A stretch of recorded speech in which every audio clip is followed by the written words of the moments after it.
2025 बिल्कुल fresh notification release हुई है 1 अक्टूबर को।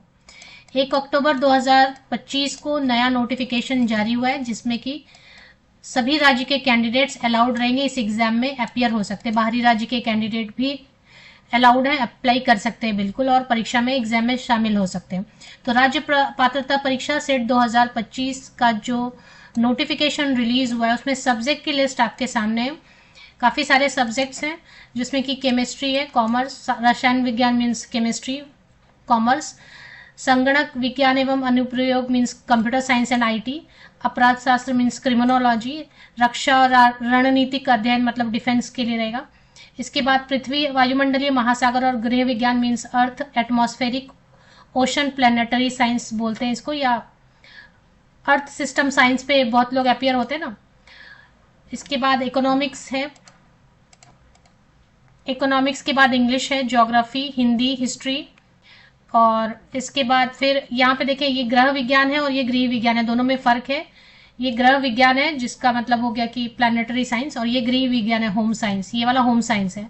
लॉ में है, लाइब्रेरी में है, इसके बाद लाइब्रेरियन इंफॉर्मेशन साइंस में, जीव विज्ञान में, मैनेजमेंट में, मैथमेटिक्स में, गणित में, डांस के लिए, तो फिलॉसफी के लिए, फिजिकल एजुकेशन के लिए है। इसके अलावा और भी देख लेते हैं।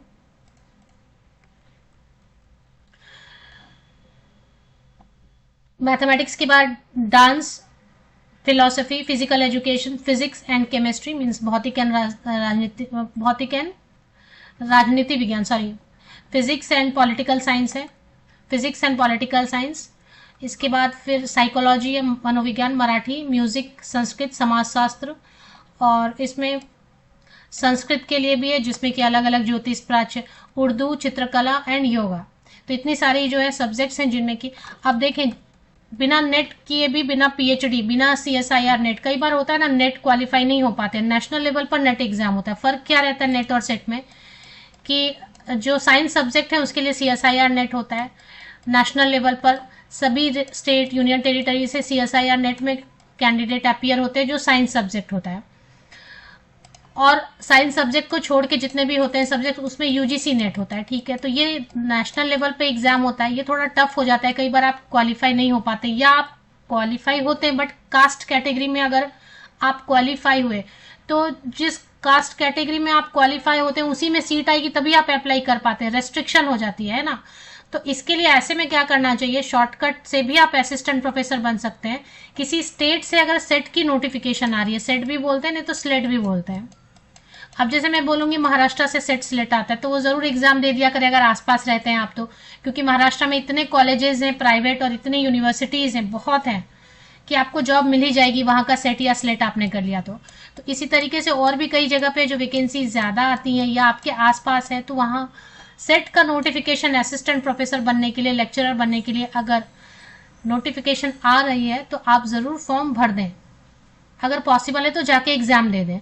तो राज्य में जो भर्ती आएगी, तो राज्य लेवल पे जो भर्ती आएगी उसमें नेट भी चलता है, नेट पास है तो ठीक है छोड़ दें, कोई बात नहीं, नहीं करना है एग्जाम में अपीयर, एग्जाम फॉर्म नहीं भरना है। सीएसआईआर नेट अगर साइंस के लिए पास है तो छोड़ दें, फिर सेट एग्जाम देने की जरूरत नहीं है। लेकिन अगर नेट नहीं हो पा रहा है, सीएसआईआर नेट नहीं हो पा रहा है तो ऐसे में सेट एग्जाम आप दे सकते हैं। सेट एग्जाम भी पास हो गया तो आप उस राज्य में जो भी भर्ती विज्ञापन आएंगे असिस्टेंट प्रोफेसर या लेक्चरर पोस्ट के लिए, सबके लिए आप एलिजिबल हो जाएंगे अगर उस राज्य का सेट आपने पास कर लिया। होप ये पॉइंट क्लियर है कि इसका रेस्ट्रिक्शन, लिमिटेशन सेट का इतना ही है कि आप उसी राज्य में केवल अप्लाई कर पाएंगे जिस राज्य से आपने सेट या स्लेट किया है। एडवांटेज ये है सेट स्लेट का कि कंपटीशन कम रहता है, सिलेबस जो है थोड़ा सा, क्वेश्चन का लेवल जो है ना वो कम रहता है टफ नेट के कंपैरिजन में, ये इसका फायदा है। और नुकसान ये है कि आपने जहां जहां से सेट पास किया वहां पर ही आप सिर्फ इसका यूज कर पाएंगे। तो मध्य प्रदेश लोक सेवा आयोग ने जारी किया है राज्य पात्रता परीक्षा सेट 2025 का नोटिफिकेशन, और अभी शॉर्ट नोटिफिकेशन है, डिटेल नोटिफिकेशन आ जाएगा। 1 अक्टूबर की डेट डली हुई है तो 1 अक्टूबर को ही ये नोटिफिकेशन इंदौर से आया हुआ है। सभी राज्य के कैंडिडेट अलाउड हैं, कहीं से भी आप। मध्य प्रदेश में बहुत ज्यादा वैकेंसीज मैंने तो देखी नहीं है कि असिस्टेंट प्रोफेसर की आती हैं, फिर भी अगर आप आसपास के नेबरिंग स्टेट में हैं तो जाके एग्जाम देके रखने में कोई हर्ज नहीं है। क्या होता है कभी 2-5 साल बाद भी वैकेंसीज आ गई तो तब फायदा मिल जाता है। सहायक प्राध्यापक मतलब असिस्टेंट प्रोफेसर, लेक्चरर के लिए भी चलता ही है। चलिए, अभी लेक्चरर तो रह नहीं गया पोस्ट। अब इसका एग्जाम बता